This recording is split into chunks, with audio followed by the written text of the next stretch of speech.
Everyone, welcome to my channel kitchen flavours dahlia. আজকে আমি আবার আরেকটি রেসিপি নিয়ে চলে এসেছি রান্নাঘরে। আজকে রান্না দেখাবো সেটা তোমরা আমার পাশে থাকো, দেখতে থাকো কি রান্না দেখাচ্ছি।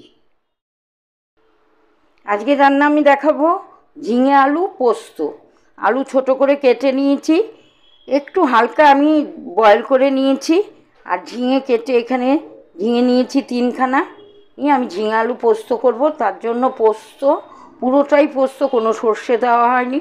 4টে কাঁচা লঙ্কা আর ছোট ছোট কোয়া 4-5টা রসুন, কারণ পোস্ততে একটু রসুন দিলে, নিরামিষভাবে করলে সেটা আলাদা, আমিষভাবে করলে একটু রসুন দিলে ভালো লাগে, সেন্টটা বা স্মেলটা ভালো আসে।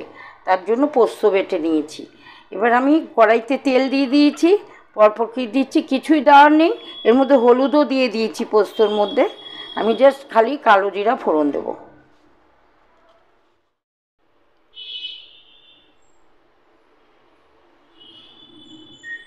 তেলটা গরম হয়ে গেছে, আমি কালো জিরা দিয়ে দিলাম।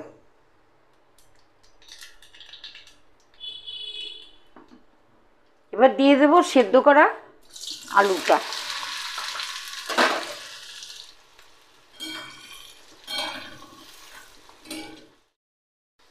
যেহেতু আলুটা সিদ্ধ করা আছে, ঝিঙে তো বেশিক্ষণ লাগে না সিদ্ধ হতে, আমি ঝিঙেটাও দিয়ে দিলাম।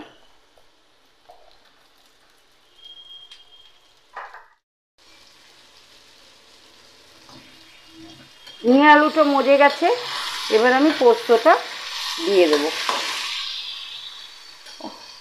ঝিঙে রেসিপি অনেকে ঝিঙেটা ঝিঙে পোস্ত, আলু পোস্ত মানে ঝিঙে আলু পোস্ত অনেকে একটু পাতলা ধরনের খায়। আমরা কিন্তু পাতলা খাই না, আমরা শুকনোটাই খাই। অনেকে পাতলা পাতলা পছন্দ করে। যাই হোক, যে যার নিজের মতো রান্না করে খায়, সেটা আলাদা ব্যাপার।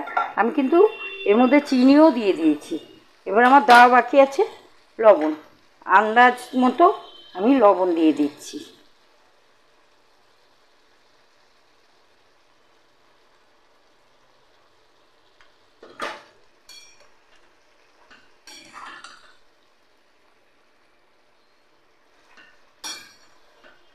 এটা এবার শুকাক। আপনারা তো আমার রান্নার রেসিপি রোজই দেখেন, রেসিপিগুলো কেমন লাগে, যদি ভালো লেগে থাকে সবাই লাইক করে দেবেন, কমেন্ট করবেন, শেয়ার করবেন। যারা আমার চ্যানেলে নতুন তারা একটু সাবস্ক্রাইব করে নিয়ে আমার রেসিপিগুলো দেখবেন। আর যদি ভালো লেগে থাকে তাহলে লাইক, কমেন্ট, শেয়ার করবে।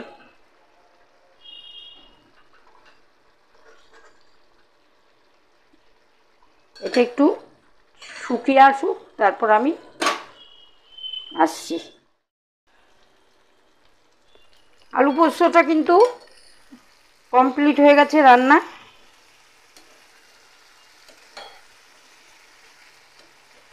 কত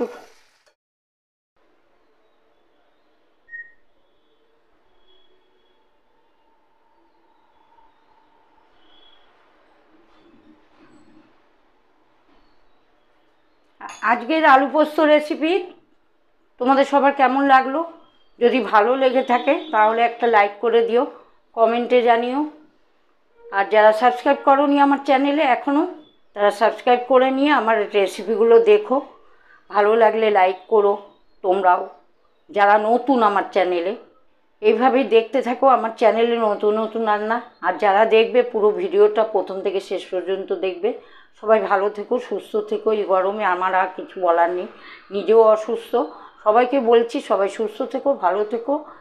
আমি আবার কোনো রেসিপি নিয়ে আবার আসবো। তোমাদের সবাইকেই বলছি আমার রেসিপি নিয়ে যদি তোমাদের দেখে ভালো লাগে অবশ্যই একটা করে লাইক করে দিও। আর কিছু বলবো না, সবাইকে ভালোবাসা জানাচ্ছি, ছোটদের, বন্ধুদের আর বড়দের প্রণাম জানিয়ে আজকের রেসিপিটা আমি এখানেই শেষ করছি। নেক্সট রেসিপির জন্য আমার চ্যানেলে চোখ রাখো, পাশে থেকো। আজকের জন্য তোমাদের সবাইকে টাটা।